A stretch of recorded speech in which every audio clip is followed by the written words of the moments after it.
안녕하세요 여러분. 저는 캐나다 헬리팩스라는 곳에 살고 있는 헬렌이라고 합니다. 반갑습니다. 여러분들한테 좀 자주 소식을 전하고 그러려고 되게 노력하고 있고요. 되도록이면 일주일마다 한 번씩 업로드 하려고 노력하고 있습니다. 오늘은 제가 현명하게 이민하는 방법에 대해서 여러분들한테 조금 설명을 드릴까 하고 영상을 켰는데요. 캐나다에는 크게 두 가지 이민할 수 있는 방법이 있거든요. 첫 번째로는 유학 후 이민이 있고요. 그 두 번째로는 취업 후 이민이 있습니다. 유학 후 이민이라는 것은 말씀드린 것과 똑같이 여기에서 학교에서 공부를 하고 공부한 다음에 그 다음에 나라에서 주는 워크 퍼밋을 받아서 일할 수 있는 워크 비자를 받아서 그리고 그 3년 안에 이제 이민을 할 수 있는 그런 제도라고 할 수 있고요. 이제 두 번째로는 취업 후 이민이라는 것이 있는데 취업 후 이민은 이제 말과 똑같이 이것도 바로 여기서 취업을 하고 이제 이민을 할 수 있는 그런 제도라고 볼 수 있습니다. 여러분들께서는 두 가지를 딱 들었을 때 어떤 게 더 끌리시나요? 저 같은 경우에는 딱 처음에 들었을 때 2번이 정말 너무 끌리더라고요. 왜냐면 첫 번째는 일단 여기 와서 공부를 해야 되잖아요. 말도 낯설고 그리고 환경도 낯선 곳에서 2년간 공부를 해야 된다는 것도 너무 힘들 텐데 그것뿐만 아니라 2년 동안 학비를 내면서도 돈을 써가면서 일은 또 제대로 하지 못하고 경제적 위험을 감수하고 이민을 해야 되는 그런 제도이기 때문에 저는 사실 첫 번째보다 두 번째 취업 후 이민이 굉장히 끌렸었거든요. 취업 후 이민이라는 게 바로 캐나다에서 취업을 할 수 있다는 거잖아요. 그것도 일단 돈을 벌 수 있다는 것도 굉장히 메리트가 있었는데 돈을 벌면서 일을 하고 그 다음에 바로 이민까지 이어진다는 게 저로서는 굉장히 이제 그걸로 진짜 이민을 해야 되겠다 처음에는 이렇게 생각을 했었어요. 네. 그래가지고 좀 그걸 알아보기는 알아봤었는데 제가 결론적으로 택한 건 첫 번째 유학 후 이민이었죠. 저 같은 경우에는 좀 선택하는 데 있어서 굉장히 약간은 우유부단할 때도 많고 그랬었는데 솔직히 여러분들한테 말씀드리자면 제가 첫 번째를 선택한 게 지금에 와서 생각해서는 정말 잘했다 이런 생각이 들거든요. 왜 그러냐면 지금부터 그 이유에 대해서 말씀드릴 텐데요. 이거는 좀 지극히 제 개인적인 생각일 수도 있고 그렇지만 제가 여기서 이민하는 동안 여러 사람들하고 얘기를 하고 또 취업 후 이민을 한 사람들하고도 얘기를 해보면서 이거 많은 단점이 있구나 취업 후 이민이 그런 생각을 가지게 됐거든요. 그래서 왜 여러분들한테 1번 유학 후 이민을 권장해 드리는지 지금부터 말씀드리도록 하겠습니다. 일단 취업 후 이민에 대해서 여러분들한테 자세히 설명을 드리자면 취업 후 이민이란 것은 고용주가 LMI라는 비자를 발급해주고 자기 이제 업체에서 이민자를 데리고 와서 일을 하도록 하게 하는 거거든요. 근데 이 LMI라는 비자가 뭐냐면 나라한테 이제 그 고용주가 알리는 겁니다. 우리 업체는 좀 힘들고 일이 힘들고 그래서 여기 현지인들이 일을 잘 안 하려고 해. 그래서 우리는 외국에서 노동자를 끌어와야 되는 그런 업체야. 그러니까 너네가 이해를 해줘, 너네가 승인을 내줘 이렇게 얘기를 한 다음에 캐나다 잡 포스팅 하는데 올리거든요. 레이버 마켓이라고 하는데 고용 시장이죠, 노동 시장. 거기다가 이제 올려서 이민자나 이런 사람들, 외국인 근로자들을 데리고 오는 그런 형태예요. 말만 들으면 되게 거창하긴 한데 이제 그런 업체들이 대부분 뭐냐면 약간의 3D 업종이라고 할 수 있죠. 그런 곳에서 많이 일을 하게 되는데 뭐 미국 같은 경우에는 대표적으로 뭐 닭 공장이 있을 수 있고요. 이 할리팩스 같은 경우에는 이 지형의 특성상 바다가 있잖아요. 그러니까 여기는 랍스터 공장 이런 데라고 말씀드릴 수 있겠네요. 그래서 이쪽에서 많이 일을 하게 되고 또는 한국인 주인이 운영하는 가게나 아니면 식당 이런 데서 많이 일을 하시는데 이 같은 경우에는 진짜 이분들이 최저 시급을 이제 그 일하시는 분들한테 지급을 하고 또 이 영주권이라는 이거를 담보를 잡아서 이 일하는 사람들한테 되게 많이 협박을 하기도 하고 위협을 가하기도 하는 경우가 많아요. 그래서 뭐 고용주 말을 잘 들어야 되고 막 이런 것도 없지 않아 있고, 그 이 LMI 비자라는 게 뭐냐면 이렇게 꽁꽁 묶일 수밖에 없는 이유가 뭐냐면, LMI 비자는 Closed Work Permit이라고 해서 이 말처럼 closed라는 게 닫혀 있다는 것이잖아요. 그러니까 이 워크 퍼밋을 받으면 다른 직종에서 일을 할 수가 없어요. 일을 할 수가 없고, 그 고용주가 발행해준 그 직장 내에서만 그 고용주의 허락하에 발행된 그런 비자이기 때문에 그 직장 내에서만 일을 할 수가 있어요. 그래서 만약에 내일이라도 당장 고용주가 너 나가, 너 필요 없어, 이렇게 얘기를 하면 이제 그 밑에서 일하는 이제 종업원은 정말 갈 데가 없는 거죠. 제가 알기로는 만약에 그 LMI로 와서 크로스드 워크 퍼밋을 받은 이후에 고용주가 그렇게 갑질을 해서 나가라고 하는 경우에는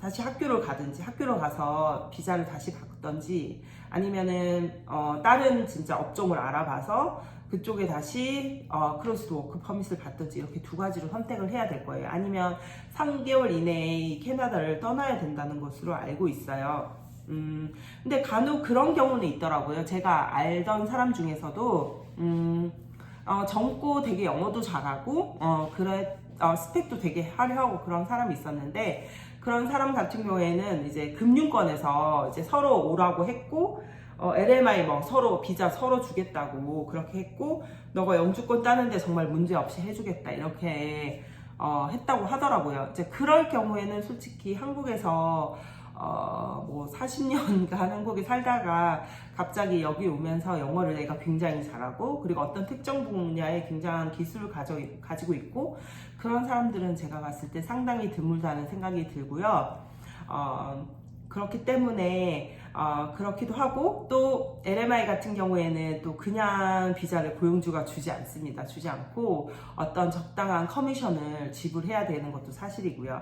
그래서 제가 봤을 때 약간 처음에는 너무 현혹됐지만 나중에 그 실체를 좀 알고 봤을 때는 조금 뭐라고 해야 되나, 빛 좋은 개살구라고 해야 되나요? 예, 좀 그런 느낌이 들었고요. 물론 뭐 이렇게 말씀하시는 분들도 계세요. 뭐로 가든 서울만 가면 되지, 이게 무슨 상관이냐, 내가 뭐 돈을 지불해서, 너네도 어차피 유학부 이민하면은 학비 3천만 원 내지 않냐, 그거랑 우리도 똑같다, 고용주한테 돈 주고 커미션 주고 영주권 빨리 따면은 그게 또 시간을 절약할 수 있는 이득이 아니냐, 이렇게 얘기하시는 분도 있는데, 뭐 그거는 각자의 이제 생각에 딸려 있는 거고 각자의 결정에 따라 맡기는 거지만, 뭐 영주권 딸 때까지 솔직히 제가 봤을 때는 사실 조금 살얼음 판을 걷는다, 이런 느낌이 많이 들었고, 뭐 이거 조금 안 해서 너 영주권 못 주겠다, 이렇게 하시는 분들도 계셨고, 매일매일이 정말 고통 속에서 이렇게 지내는 분도 계셨고, 제가 취업 후 이민이 진짜 안 좋다고 또 확신을 한 번 더 하게 됐던 게 뭐냐면, 오늘 학교에서 방과후 교사를 하시는 인도 분을 한 번 만났었거든요. 만났는데 이제 그 사람은 지금 현재 이민이 다 돼서 지금 영주권 카드를 기다리고 있는 상황이에요. 근데 그 사람한테 제가 너는 어떤 걸로 해서 이민을 했냐, 이렇게 물어봤을 때 그 사람도 역시나 유학 후 이민을 했더라고요. 그래서 왜 너는 취업 후 이민을 하지 않고 유학 후 이민을 했느냐 라고 물어봤을 때, 예, 잠시 누가 와서 끊고 다시 왔습니다. 그래서 그 친구한테 왜 너는 취업 후 이민을 택하지 않고 유학 후 이민을 택했냐 제가 물어봤을 때, 그 사람도 그렇게 얘기하더라고요. 취업 후 이민하면 진짜 고용주가 갑질을 한다, 그렇기 때문에 나도 그걸 하지 않고 그냥 유학 후 이민을 택했다. 유학 후 이민을 하고 나서 좋은 점이 뭐냐 제가 물어봤더니, 일단은 2년 정도의 학비를 쓰고 여기에서 지냈고, 자기가 뭐 많은 풀타임의 일을 하지 못했지만 그 대신에 여기서 2년 동안 캐나다의 어떤 삶을 적응할 수가 있었고, 그 다음에 또 어쨌든 여기서 컬리지를 졸업하면 뭐 EC든 뭐 일렉트로닉을 전공하든 아니면은 뭐 레노베이션과를 전공하든 나오게 되면은 서티피케이션이란 거 받을 수 있잖아요. 그래서 이게 서티피케이션을 받으면 저처럼 똑같이 이 캐네디언하고 경쟁하는, 직업을 갖는데 경쟁하는 어떤 경쟁력을 갖게 되는 거거든요. 그렇기 때문에 자기도 그렇게 유학 후 이민을 그렇게 선택했다고 하더라고요. 제가 왜 인도 친구의 얘기를 말씀을 드리냐면 인도 사람들이 엄청 많고 수적으로도, 그리고 그 인도 사람들이 자기네들끼리 이렇게 커뮤니티가 엄청 잘 돼 있고, 커뮤니케이션이 되게 잘 돼 있고, 서로 또 잘 알려주고 잘 돕고 자기네들끼리 그렇거든요. 그리고 방법에 대해서 되게 빠삭하게 알고 있다고 해야 되나요? 그런 것들이 좀 있어요. 그래서 솔직히 이민을 하려면 걔네들이 어떻게 하는지 좀 잘 팔로우업을 하면 너도 이민할 수 있다, 뭐 이런 얘기가 나올 정도로 인도 사람들이 이민하는 방법도 되게 잘 알고 있고 서로도 잘 알려주고 그렇단 말이죠.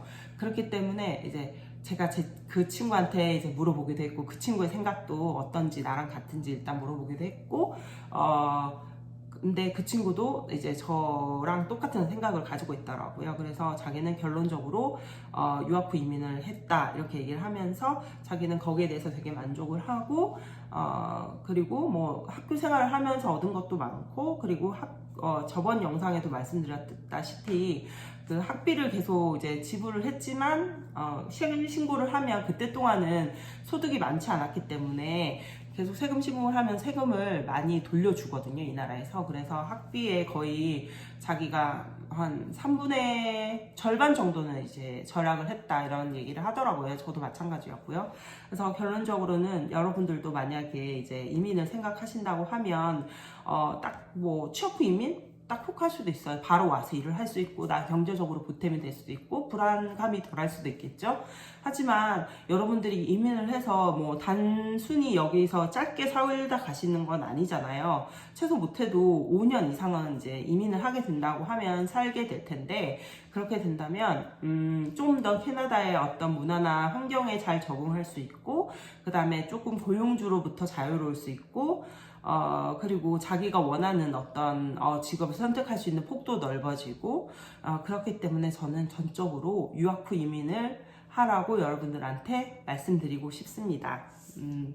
네, 오늘은 제가 오늘 캐나다에서 어떻게 하면 이민을 조금 더 현명하게 할 수 있나에 대해서 여러분들한테 말씀드렸고요. 이 내용이 괜찮으셨다면 구독과 좋아요, 알림 설정 부탁드리겠습니다. 그럼 다음에 또 다른 내용으로 뵙겠습니다. 안녕히 계세요. 바이.